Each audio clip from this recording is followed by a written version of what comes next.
Hello every one, അസ്സാം വലൈക്കും. മുന്നത്തെ വീഡിയോസിൽ പറഞ്ഞിട്ടുള്ള പോലെ ഹെന്ന ഡിസൈനിങ്ങിനെ കുറിച്ചിട്ടുള്ളൊരു ക്ലാസ്സുമായിട്ടാണ് ഞാൻ ഇത്തവണ വന്നിട്ടുള്ളത്.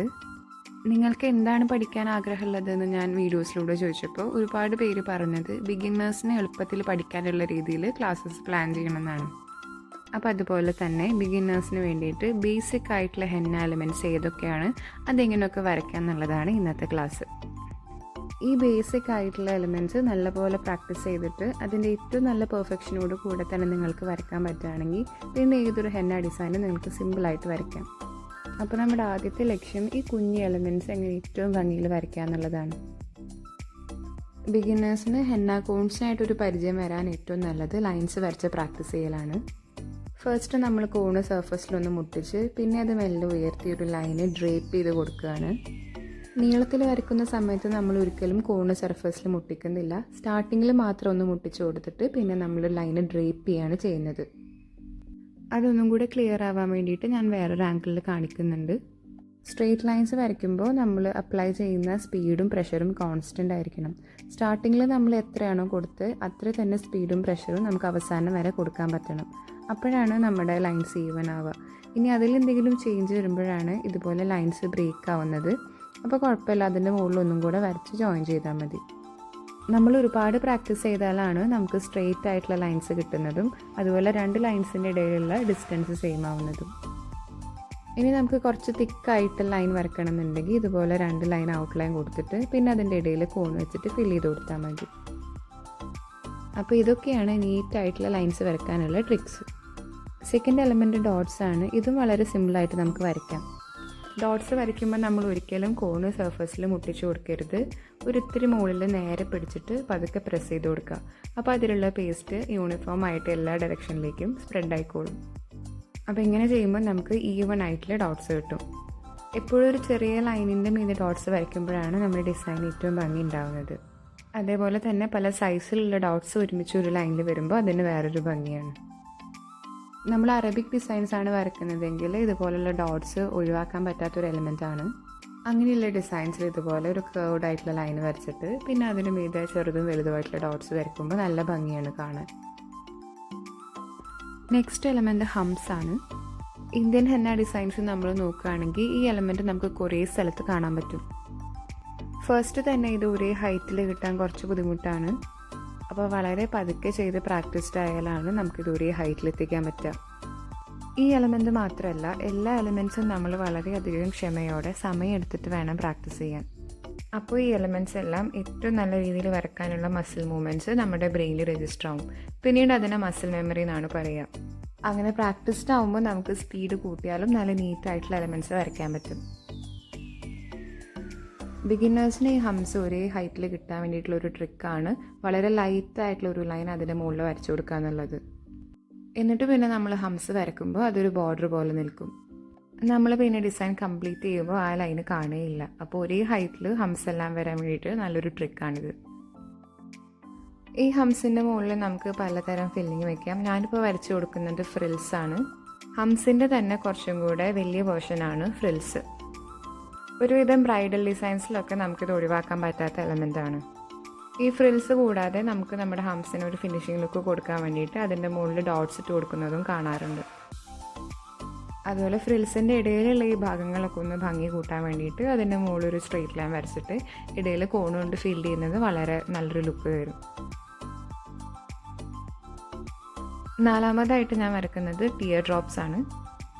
ടിയർ ഡ്രോപ്സ് വരയ്ക്കുമ്പോൾ നമ്മൾ ഡോട്ട്സ് വരയ്ക്കുന്ന പോലെ സർഫസിൻ്റെ മുകളിൽ കോണ് പിടിച്ചിട്ട് നന്നായിട്ടൊന്ന് പ്രസ് ചെയ്തിട്ട് പിന്നെ ഒന്ന് ഡ്രാഗ് ചെയ്യാം.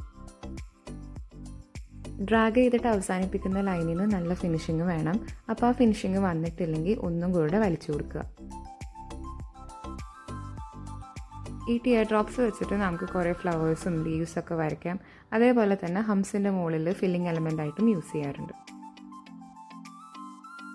ഫ്ലോറൽസ് ഒരുപാടുള്ള ഹെന്ന ഡിസൈൻസ് നിങ്ങൾ കണ്ടിട്ടുണ്ടെങ്കിൽ അതിൽ ശ്രദ്ധിച്ചിട്ടുണ്ടാവും.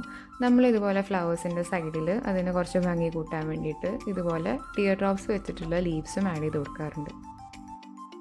നെക്സ്റ്റ് എലമെൻറ്റ് സ്വേൾസ് ആണ്. നമ്മൾ സർക്കിൾ വരയ്ക്കുന്ന പോലെ തന്നെയാണ് കോൺ കൊണ്ടുവരുന്നത്.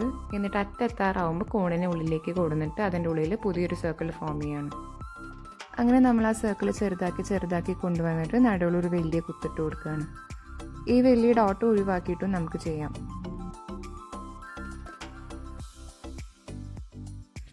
ഞാനിതിപ്പോൾ ബോർഡിൽ ചെയ്യുന്ന കാരണം ഡ്രേപ്പ് ചെയ്യുന്ന പോലെയാണ് വരക്കുന്നത്. പക്ഷെ നമ്മൾ സ്കിന്നിൽ ചെയ്യുമ്പോൾ നമ്മുടെ സ്കിൻ ഒരുപാട് സോഫ്റ്റായ കാരണം അതിൽ മുട്ടിച്ച് ചെയ്യുമ്പോഴാണ് കൂടുതൽ ഭംഗി കിട്ടുക. ഈ സ്വോൾസ് നമ്മുടെ ഹെന്ന ഡിസൈൻസിൽ വളരെ നല്ലൊരു ഫില്ലിംഗ് എലമെൻ്റ് ആണ്. അപ്പോൾ അത് ഇതുപോലെ ഇടകലർന്ന് വരയ്ക്കാൻ പഠിക്കുന്നത് വളരെ നല്ലതാണ്. അപ്പോഴാണ് നമ്മൾ ഡിസൈൻ കംപ്ലീറ്റ് ചെയ്യുമ്പോൾ എലമെൻറ്റ്സ് എല്ലാം നിറഞ്ഞു നിൽക്കുന്ന ആ ഒരു ഫീൽ വരുന്നത്. സ്വോൾസ് നമ്മൾ ഒരുപാട് ഫ്ലവേഴ്സ് വരയ്ക്കാൻ യൂസ് ചെയ്യാറുണ്ട്. ഹംസ് വെച്ചിട്ടുള്ള ഏറ്റവും കോമൺ ആയിട്ടുള്ളൊരു ഫ്ലവർ നമ്മൾ കണ്ടിട്ടുണ്ടാവും. അപ്പോൾ ആ ഫ്ലവർ വരയ്ക്കുമ്പോൾ ഇതുപോലെ വലിയൊരു സ്വേൾ നടുവിൽ വരുമ്പോഴാണ് നല്ല ഭംഗി ഉണ്ടാവുന്നത്.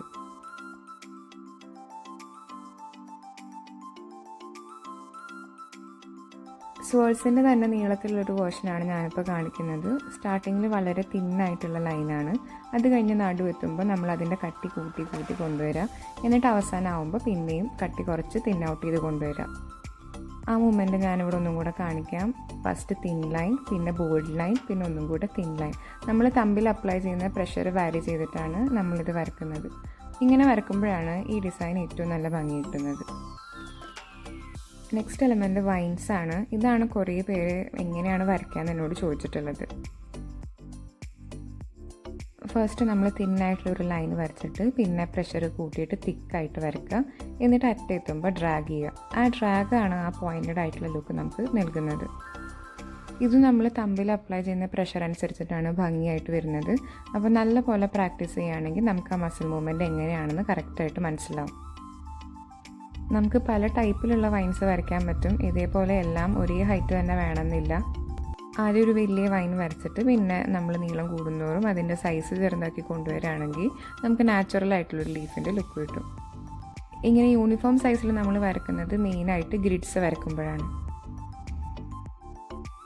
സ്ട്രെയിറ്റ് ലൈൻസിൽ ആഡ് ചെയ്ത് കൊടുക്കുന്നത് പോലെ തന്നെ നമുക്ക് കേർവ്ഡ് ആയിട്ടുള്ള ലൈൻസിലും വൈൻസ് ആഡ് ചെയ്ത് കൊടുക്കാം. നമ്മൾ ഫ്ലോറൽ ബഞ്ചസ് ഒക്കെ വരക്കുമ്പോൾ ഇങ്ങനത്തെ വൈൻസാണ് കൂടുതൽ യൂസ് ചെയ്യുക. ഇത് വരക്കുന്നതിലും ഡിഫറൻസ് ഉണ്ട്. നമ്മുടെ ലൈനിൻ്റെ കേർവ് മാറുന്നതനുസരിച്ചിട്ട് നമ്മുടെ വൈൻസിൻ്റെ സ്ലോപ്പും അഡ്ജസ്റ്റ് ചെയ്ത് കൊടുക്കണം. എപ്പോഴും നമ്മുടെ ലൈനിൻ്റെ ഒരു 45 ഡിഗ്രി ആംഗിളിലാണ് വൈൻസ് വരച്ചു കൊടുക്കേണ്ടത്.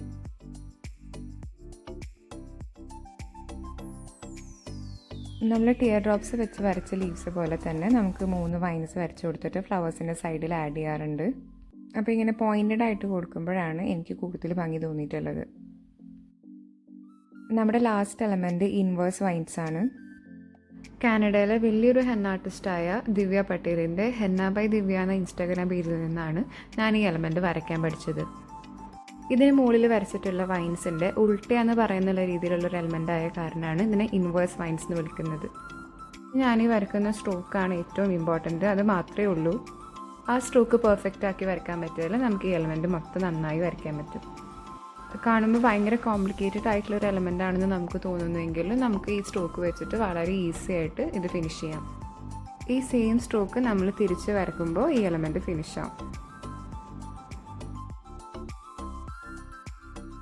ഇപ്പോൾ നമ്മുടെ വൈൻസിന് ഒരു ഔട്ട്ലൈൻ കൊടുത്ത പോലെയാണ് നമുക്ക് തോന്നുന്നത്. ഇത് തന്നെയാണ് അതിൻ്റെ പ്രത്യേകത. അപ്പോൾ ഈ എലമെൻറ്റ് ഒന്നും കൂടെ ഭംഗിയാക്കാൻ വേണ്ടിയിട്ട് നമുക്ക് 2 ഔട്ട്ലൈൻസും ഒന്നും കൂടെ ഡാർക്കൻ ചെയ്യാം. അപ്പോൾ ഇതൊക്കെയാണ് ഹെന്ന ഡിസൈൻസിൽ നമ്മൾ യൂസ് ചെയ്യുന്ന ബേസിക് ആയിട്ടുള്ള എലമെൻറ്റ്സ്. ഈ ഓരോ എലമെൻറ്റും നല്ലപോലെ പ്രാക്ടീസ് ചെയ്തിട്ട് അതിൻ്റെ ഫിനിഷിംഗ് ലുക്കിലേക്ക് നമുക്ക് എത്തിക്കാൻ സാധിച്ചാൽ പിന്നെ ഏതൊരു ഹെന്ന ഡിസൈനും നമുക്ക് എളുപ്പത്തിൽ മാസ്റ്റർ ചെയ്യാൻ പറ്റും. നമ്മളൊരു ബിഗിനർ ആണെങ്കിൽ ഒരിക്കലും ഒരു വലിയ ഡിസൈൻ അങ്ങനെ തന്നെ എടുത്ത് വരയ്ക്കാൻ ശ്രമിച്ചിട്ട് പിന്നെ അത് അതുപോലെ ആവാതിരിക്കുമ്പോൾ ഡിസപ്പോയിൻറ്റഡ് ആവരുത്. നമ്മളെപ്പോഴും ആ വലിയ ഡിസൈനിനെ ചെറിയ ചെറിയ സെക്ഷനിലാക്കിയിട്ട് ഡിവൈഡ് ചെയ്യുക. എന്നിട്ട് ഓരോ സെക്ഷനും പ്രാക്ടീസ് ചെയ്തിട്ട് ബെറ്റർ ആക്കുക. അപ്പോൾ ബിഗിന്നേഴ്സ് അങ്ങനെയാണ് ഒരു ഹെന്ന ഡിസൈൻ പഠിക്കാൻ ശ്രമിക്കേണ്ടത്. ഈ വീഡിയോ എല്ലാവർക്കും ഇഷ്ടപ്പെട്ടു എന്ന് ഞാൻ കരുതുകയാണ്. വീഡിയോനെ കുറിച്ചിട്ടുള്ള അഭിപ്രായങ്ങൾ എന്തായാലും കമൻസിലൂടെ അറിയിക്കണം. ഒരുപാട് പേര് കമൻറ്റ് ചെയ്യാറുണ്ട്. അത് വായിക്കുമ്പോൾ എനിക്ക് സന്തോഷമാണ്.